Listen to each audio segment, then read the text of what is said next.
মাকে ধমকে কথা বলবে, বুড়ি মা আদরিনী মা, ছেলের মুখে দুটি আদরের কথা শুনতে পাবে না। মাকে বলবে না জি মা কি বলছে মা, মা মা আমার বলো, মা মা তোমার কথা বলো আমি শুনবো, এরকম ভক্তি করে কথা বলবে না, বরং শিরকে কথা বলবে। আল্লাহ বলছেন আলা তানহারহুমা ওয়াকুল লাহুমা কাওলান কারীমা, তাদেরকে তুমি খবরদার ধমকাবে না। মাকে ধমকে কথা বলবে, বাপকে ছেড়কে কথা বলবে, আদনা সাদিকাহু বন্ধুকে আপন আত্মীয় বানাবে, বন্ধুকে আপন আত্মীয় বানিয়ে আনন্দ উপভোগ করবে। আমার বেটার যদি বিয়ে হয় আর এখানে যদি প্যান্ডেলে খাওয়া দাওয়া হয়, আর মিষ্টির বালতি কার হাতে? আমার বেটার বন্ধুর হাতে। মিষ্টির বালতি কার হাতে? মাংসর বালতি কার হাতে? আর পরজির বালতি কার হাতে? সব যেন বেটার বন্ধুরা দরাদরি করছে, তার বউকে দেখছে, আনন্দ লিছে, হইচই চলছে। আমার নিজের রক্তের ভাতিজা একদম গাছতলায় বসে বসে ডাকলে দুটি খেছে নাই খেছে না। রক্তের আত্মীয়র কোনো মূল্য থাকবে না, বন্ধুকে নিকট আত্মীয় বানাবে। আদনা সাদিকাহু আকসা আবাহু জাহারাতিল আতআতু ফিল মাসাজিদে, মসজিদে জোরে জোরে জোরে জোরে জোরে জোরে গল্প করবে, মসজিদকে আড্ডা খানা বানাবে, মসজিদটা এমন হইচই শুরু হয়ে যাবে, মার্কেটের মতো বড় বড় মুরব্বি লোক মসজিদে গল্প করবে। সাদাল কাবিলাতা ফাসিকুহুম, সাদাল কাবিলাতা ফাসিকুহুম, সাদাল কাবিলাতা ফাসিকুহুম। এটা এত গুরুত্ব কথা বন্ধুরে, একটু ধ্যান দিয়ে শুনেন। প্রত্যেকটা গ্রামের পঞ্চায়েত মেম্বার হবে লুচ্চা, চরিত্রহীন লুচ্চা। গ্রামে যারা নেতৃত্ব দিবে, গ্রামকে যারা গাইড করবে, তাদের চরিত্রে ঠিক থাকবে না, তারা নিজেরা দুশ্চরিত্র লোক হবে। এমন একটা দিন আসবে রে, চারিদিকে বেঈমানরা ইমানদারদের বিচার করবে। ইনার সঙ্গে আমার দু কথা হয়ে গেছে, উনার সঙ্গে আমার দু কথা হয়ে গেছে, এক পাড়াতে বাস করি, ভাই ভাই হতেই পারে, এটা লজ্জার কথা নয়। এই বিচারটা কে করবে? সেলিমউদ্দিন, কলিমউদ্দিন, ফকিরউদ্দিন, হবিবউদ্দিন, সব কটা লুচ্চা লম্পট মাতাল ভালো লোকের বিচার করবে। আল্লাহর নবী বলছেন এমন একটা জামানা আসবে, গ্রামে নেতৃত্ব দিবে চরিত্রহীন লোক। নিজের 40টা মেয়েকে নষ্ট করেছে, 12টা মেয়ের সাথে সম্পর্ক রাখে, ওই আবার গায়ের রেপ কেসের বিচারের হাকিম হবে। জাইমুল কওমে আরযুলুহুম ওয়া উকরিমার রাজুলু মাখাফাতাস সাররিহি, মানুষ মানুষকে স্যালুট করবে, ভালোবাসা, ভালো আছেন ভালো আছেন ভালো আছেন করে কথা বলবে, হেসে হেসে কথা বলবে। কেন না? মারের ভয়ে বড় গুন্ডা ডাকাতকে স্যালুট মারবে। এমন একটা জামানা আসবে রে, এই অবস্থা চলবে। তখন কি ঘটনা ঘটবে শুনে নাও। সুরিবাতিল খুমুর, আমার উম্মত মদের বোতলে পাগল হয়ে যাবে। হাজি ভাই, আপনাদের এলাকার যুবকরা মদ খায় না? যাক আলহামদুলিল্লাহ, শুনে খুশি হলাম যে একজনও খায় না। মুসলমানরা মদ খায় না? বলেন মদ খায়? আল্লাহর নবী বলছেন ফাইন্নাহু রাউসুন কুল্লি ফাহিশাতিন, আর এক জায়গায় আছে ফাইন্নাহু মিফতাহুন নার, যে লোকটা মদের বোতল হাতে নিল সে যেন জাহান্নামের চাবিটা নিল। মদটা যেই খেয়ে নিল জাহান্নামে নিজেই ঢুকে গেল। এবং সমস্ত ফাহিশা কাজের মাথা ফাইন্নাহু রাউসুন কুল্লি ফাহিশাতিন। নবীজি বলেছেন লা তাসরিবানাল খামরা। বিশ্বনবী যখন মেরাজের রাত্রিতে গেলেন, জিবরাইল আমিন একটা ট্রেতে 2 গ্লাস মাল নিয়ে এলেন, দিয়ে বললেন নবীজি গো, এখানে 2টি গ্লাস আপনাকে দেওয়া হয়েছে, একটাতে মদ আছে একটাতে দুধ আছে, যেটা আপনার মন যাবে আপনাকে ইচ্ছা দেওয়া হয়েছে, স্বেচ্ছায় একটা তুলে নেন আর একটা রেখে দেন। নবীজি দুধের গ্লাসটা তুলে নিলেন, আর দুধের গ্লাসটা যখনই তুলে নিলেন জিবরাইল সঙ্গে সঙ্গে সঙ্গে মুখ খুলে বলে দিলেন, ইয়া রাসূলুল্লাহ, আপনার উম্মত বেঁচে গেল, আপনার উম্মত বেঁচে গেল। যদি মদের বোতলটা আপনি তুলে নিতেন, পশ্চিম দিকে সূর্য ওঠা পর্যন্ত উম্মত আর হুঁশ পেত না, মদ নিয়ে পড়ে থাকতো, আপনার উম্মত বেঁচে গেল। বড় দুঃখ লাগে, আল্লাহ আপনার ঘরে গাভী দিয়েছে, গাই দিয়েছে, মধুর দুধগুলো 10 লিটার আপনার ঘরে হয়, সেই দুধগুলো টেনে টেনে টেনে টেনে টেনে টেনে বের করে ওই দুধকে মানে ঘরাতে ভরে নিয়ে চাকুলিয়াতে বিক্রি করে দিলেন। আর দুধের টাকাটা যখনই পকেটে ঢুকলো, সেই টাকাতে 1 বোতল মদ খেয়ে নিলেন। মধুর দুধকে বেচে মদ খাই এই উম্মত। আল্লাহর নবী বলছেন, ওয়াসুরিবাতিল খুমর, এমন একটা দিন আসবে রে, আমার উম্মত মদের বোতলে পড়ে যাবে। ওয়ালিবাসুল হারির, রেশমের পোশাক পরবে। সব থেকে বড় দুঃখের বিষয়, লানা হাদিহিল উম্মাতু আউয়ালুহা, এই যুগের উম্মতেরা আগেকার যুগের লোকদেরকে বোকা বলবে।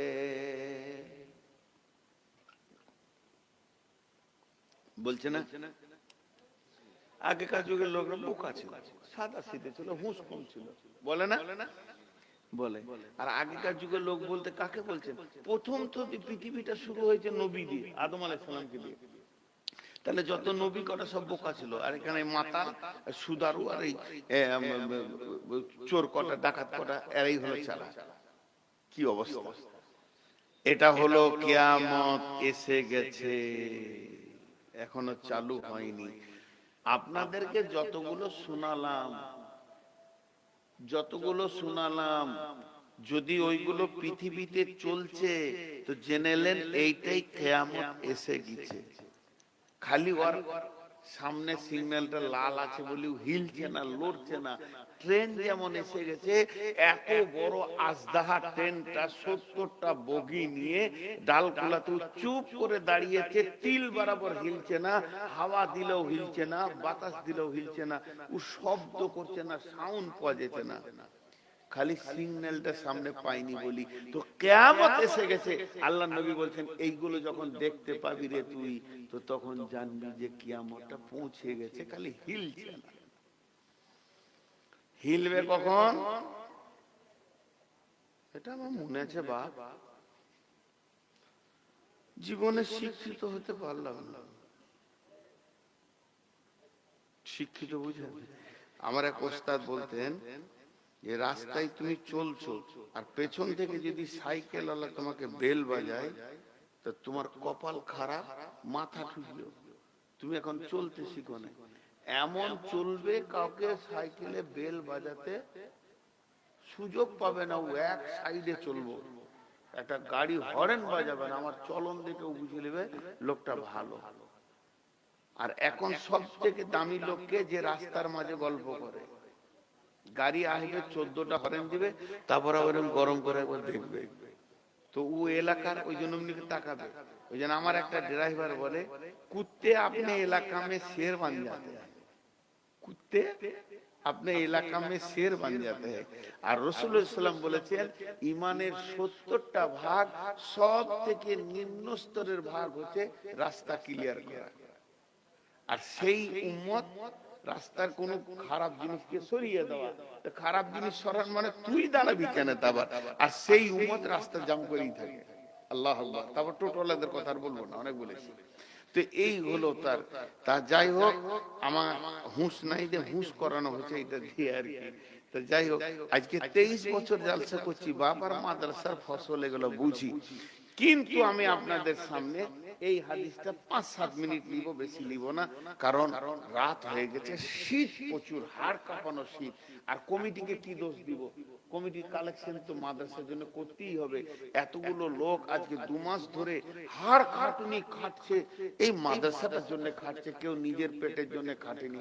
তো মাদ্রাসা তো 2 পয়সা হতেই হবে। সিরাজুল যে চিল্লাইছিল 2 মাস আগে, আমাকে বলছে বর্ধমানে একটা ভালো ডাক্তারের খবর দেন, যেন গলা অপারেশন করতে হবে বলেছে। তা আমি তো ওকে বলতাম, ও বাড়ি চলে গেল, যে তুই একটা ডাক্তার ব্যাগে নিয়ে বেড়া, তুই যা চিল্লাইছিস একটা ডাক্তার ব্যাগে নিয়ে বেড়া, তোকে কালকে আমি বলবো ফোনে। তো মাদ্রাসার কালেকশন করতে হবে। ঠিক আছে, আর একটা হাদিস বলছি, উঠবেন না, খুব মজা লাগবে এই হাদিসটা। মানে রেলটা চলতে লাগলো।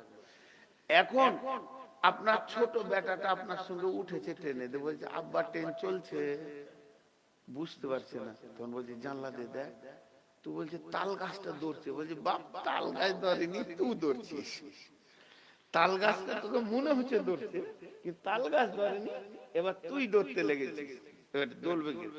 আল্লাহ রাসূল বলছেন, এই হাদিসটা মন দিয়ে শুনবেন ভাই আমার, বড় কষ্ট করে বের করে স্ক্রিনশট করে রেখেছি। ওয়ান হুযায়ফা ইবনে উসাইদ আল-গিফারি قال আতলা নবী সাল্লাল্লাহু আলাইহি ওয়াসাল্লাম নাহনু নাতাযাক্কারু ফাকালা মা তাযকুরুনা। হযরতে হুযায়ফা উসাইদুল গিফারি, সাহাবীটার নাম হচ্ছে হুযায়ফা উসাইদুল গিফারির বেটা। ও বলছে নাহনু নাতাযাক্কারু, আমরা মসজিদে নববীতে গোল করে বসেছি, কথা বলছিলাম, ফিস ফিস ফিস ফিস ফিস ফিস করে। এই মসজিদে ধরেন 10টা লোক গোল করে বসেছে, ফিস ফিস ফিস ফিস ফিস ফিস, আর ওরা যে কথা বলছে, ওদের চেহারা মুখের দিকে তাকালে মনে হচ্ছে ভয় খেয়েছে। 4টা 5টা মার্ডার কেসের আসামি এখানে আছে, আর এসপি তেরেছে, এমন দৌড় দিয়ে 3 কিলোমিটার দৌড়ে এসে মসজিদে ঢুকেছে, মনে মনে করছে মসজিদে তো এসপি ঢুকবে না, এক জায়গায় বসে ওরা কথা বলছে। এইটা বলতে চাইছেন, আমরা কয়েকজন লোক এরকম আলোচনা করছিলাম। আতলা নবী সাল্লাল্লাহু আলাইহি সাল্লাম, আমাদের এই দৃশ্যটা দেখে নবীজি গুটি গুটি পায়ে আমাদের কাছে হেঁটে এলেন। হেঁটে আসার পর বললেন মা তাযকুরুনা, হুযায়ফা রে, তোমরা মসজিদে কি চিন্তা করছো, কি বিষয়ে আলোচনা করছো, কোন বিষয়ে তোমাদের এত ফিসফিস করে আলোচনা চলছে বলো। হুযায়ফা বলছেন, আমরা সবাই উত্তর দিলাম, একসঙ্গে বললাম, আমি একা বলিনি। ক্বালু নাযকুরু সাআতা ইয়া রাসূলুল্লাহ, ও দয়ার নবী চিন্তা করছি। আল্লাহ রাসূল এবার কি বলছেন, সেই কিয়ামত, কঠিন কিয়ামত, যেদিন আল্লাহকে জবাব লাগবে, হিসাব দিতে হবে, কিয়ামতের কথা চিন্তা করছি। আল্লাহ নবী বললেন ক্বালা ইন্নাহা লান তাকুমা হাত্তা তারাউনা ক্বাবলাহা আশরাতা আয়াত। আল্লাহ নবী বললেন ওই কিয়ামত অতদিন হবে না রে, কিয়ামত কোনো কালেই হবে না যতক্ষণ পর্যন্ত তোমরা 10টা জিনিস না দেখবে। আর যখনই 10টা জিনিস দেখে নিবে, মনে করে লাও ওটাই কিয়ামত, রানিং হয়ে গেছে, চলছে চলছে চলছে। এই 10টার ব্যাখ্যা 2 ঘন্টা থেকেও বেশি লাগবে টোটাল ব্যাখ্যাটা করতে গেলে। শুধু খালি বুঝিয়ে দিচ্ছি, ফাজাকারা দুখান ওয়া দাজ্জাল ওয়া দুব্বাত, 3টে বললাম, ফাজাকারা দুখান ওয়া দাজ্জাল ওয়া দুব্বাত। দুখান মানে হচ্ছে ধোঁয়া, কুয়াশা যখন খুব ঘন হয়ে যায়, 10 হাতের লোককে চিনতে পারবো না। বিশ্বনবী বলছেন আসমান থেকে একটা ধোঁয়া নামবে, ওটা কুয়াশা লয়, এত ঘন হবে, এত ঘন হবে, কাছের লোককে চিনা যাবে না, অনেক চেষ্টা করবে কিন্তু 2 চোখে দেখতে পারবে না। এই ধোঁয়াটা পৃথিবীতে থাকবে কতদিন? 40 দিন অবস্থান করবে, তারপরে কেটে যাবে। একজন ব্যাখ্যা করেছে ওই ধোঁয়াটা, এটা মুহাদ্দিস পত্রিকায় হাদিসটা ব্যাখ্যা করেছিল, অনেক আগেকার কথা বলছি, যে ধোঁয়াটার আসার আগে অরিজিনাল ধোঁয়া আসবে, কিন্তু যেটা কয়লার আগুনে কাঠের আগুনে ধোঁয়া হয়, ওই ধোঁয়া আসমান থেকে আসবে, আর ওইটা 40 দিন থাকবে। বলছে ওর আগে একটা ধোঁয়া চলে এসছে, সেটা কি? সেই ধোঁয়াটা মানুষের চোখে নাই, দিলে চলে গেছে। ওই ধোঁয়াটার নাম হলো রাজনীতি আর টাকা। রাজনীতি আর টাকা এমন জিনিস, নিজের ভাইকেও চিনতে পারবে না। পারবে? মেরে দিয়েছে, মার্ডার করে দিয়েছে টাকার লেগে ভাইকে। বিবিকে মার্ডার করে দিয়েছে টাকার লেগে, বলছে ধোঁয়া চলেছে, চিনতে পারছে না, দেখতে পারছে না, যেটা আমার আপন ভাই, টাকা নাই, দে মেরে দে, অন্য পার্টির লোক মেরে দে। এই জন্য বলছে এই ধোঁয়া চলে এসেছে এখন মানুষের দিলে, খালি অরিজিনালটা আসতে বাকি আছে। ও দোকান ওয়া দাজ্জাল, দাজ্জাল আসবে। দাজ্জালের অনেক লম্বা ব্যাখ্যা তারা আছে, পূর্ব দক্ষিণ কোণে জাপান বর্ডারকে পার করে এখনো সেখানে তারা আছে। সেই দাজ্জাল আসবে, দাজ্জাল বাঁধা আছে। হযরতে জারির রাদিয়াল্লাহু তাআলা আনহু থেকে একটা হাদিস আছে, তিনি দাজ্জালকে দেখে এসেছিলেন, সে শিকলবন্দি হয়ে আছে। ওই দাজ্জাল পৃথিবীতে আসবে, আল্লাহ দাবি করবে দাজ্জালের একটা চোখ হবে না, দুটি চোখ। অনেকে আবার দিচ্ছে একটা চোখ, একটা নয়, দুইটি চোখ হবে। একটা হবে পচা, একটা আঙ্গুরের মতো ঝুলবে, ওইটাতে দেখতে পাবে না। আর একটা চোখে দেখবে। সে নিজেকে আল্লাহ বলে দাবি করবে, ওকে যে আল্লাহ বলে মেনে নেবে, ওকে জান্নাতে দেবে। আর যে মানবে না তাকে কেটে ফেলে দিবে, আবার বাঁচাবে। কিন্তু এরপরে মারতে গেলে আর পারবে না। আল্লাহকে এমন ক্ষমতা দিয়েছে। এর জন্য বিশ্ব নবী প্রত্যেকটা নামাজের ভিতরে দাজ্জালের ফিতনা থেকে বাঁচার দোয়া করেছেন। আল্লাহুম্মা ইন্নী আউযু বিকা মিন আযাবি জাহান্নাম ওয়া আউযু বিকা মিন আযাবিল কবরি ওয়া আউযু বিকা মিন ফিতনাতিল মাসীহিদ দাজ্জাল। অতএব ওই দাজ্জাল পৃথিবীতে আসবে, সেই দাজ্জাল আল্লাহ দাবি করবে। লম্বা ব্যাখ্যা থেকে গেল। তারপরে আসবে কি দুব্বাতুল আরদ, দুব্বাতুল আরদ, দুব্বাতুল আরদ, দুব্বাতুল আরদ, জমিন থেকে একটা পশু বের হবে। রকেটকে তো 17 মিনিট লাগে বিশ্বকে এক পাক দিতে, গোটা পৃথিবীকে এক পাক দিতে রকেটকে 17 মিনিট লাগে। আর ও চোখের পলকে পৃথিবী ঘুরবে। চেহারাটা হবে মানুষের মতো, সামনে পা দুটি হবে বানরের মতো, পেছনকার পা হবে উটের মতো, শরীরটা হবে উটের মতো। এই ব্যাখ্যাটা তাফসীরে মাজাহিরের মধ্যে দিয়েছে। এই রকম তার চেহারা হবে। ডান হাতে মুসার লাঠি, বাম হাতে সুলাইমানের আংটি থাকবে। সারা বিশ্বকে সে ঘুরবে। সে যেন মানুষের স্পিড করবে, কাউকে কেটে দেবে, কাউকে লাঠি মারবে। এই দুব্বাতুল আরজ নামে পৃথিবীর বুকে আসবে। আল্লাহর নবী বলছেন দুব্বাত আসার পরে ওতুলুস শামসি মিনাল মাগরিবি, এতদিন পূর্ব দিকে সূর্য উঠছিল, এবার পশ্চিম দিকে সূর্য উঠে যাবে। তওবার দরজা বন্ধ হয়ে যাবে, মানুষ কাঁদা করবে, কোনো লাভ হবে না। অনুজুল ঈসা ইবনে মারইয়াম আলাইহিস সালাম, অনুজুল ঈসা ইবনে মারইয়াম আলাইহিস সালাম, ঈসা আলাইহিস সালাম চতুর্থ আসমান থেকে দুইটি ফেরেশতার ঘাড়ে হাত দিয়ে পৃথিবীর পশ্চিম দক্ষিণ কোণে তত্তর করে না মাটিতে নামবে। তার আগে চলে আসবে ইমাম মেহেদী। ইমাম মেহেদী এসে দিনের মেহনত করবে। ইমাম মেহেদী কাউকে পাবে না। এই মুসা আলাইহিস সালাম যখন পৃথিবীতে আসবে তখন সঙ্গী হবে। ইমানদারদের ক্ষমতা বাড়বে, ইমানদাররা একটু সুস্থি পাবে। একদিকে ইমাম মেহেদী, একদিকে আপনার কিনা ঈসা আলাইহিস সালাম। এরপরে শুরু হয়ে যাবে ইয়াজুজ মাজুজের আসা। ইয়াজুজ একটা দল, মাজুজ একটা দল। এই দল সারা পৃথিবীতে ছড়িয়ে যাবে। এমন ছড়াবে, ঘাটে মাঠে যেখানেই যাবে কলহ বিবাদ, মার কাট লেগে থাকবে। প্রত্যেক অশান্তির মূলে হবে তারা। এই ইয়াজুজ মাজুজের ব্যাখ্যা রয়েছে অনেক লম্বা। সূরা কাহফের ভিতরে এর ব্যাখ্যা দিয়েছে। এই ইয়াজুজ মাজুজের দল সারা পৃথিবীকে ভ্রমণ করবে।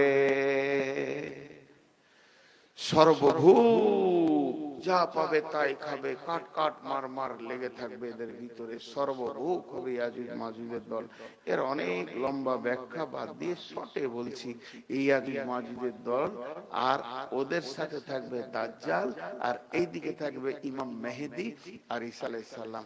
এরা আল্লাহর কাছে কাঁদবে, আল্লাহ আল্লাহ, এই বেঈমানদের সাথে পারছি না, আল্লাহ তুমি এর ব্যবস্থা করো।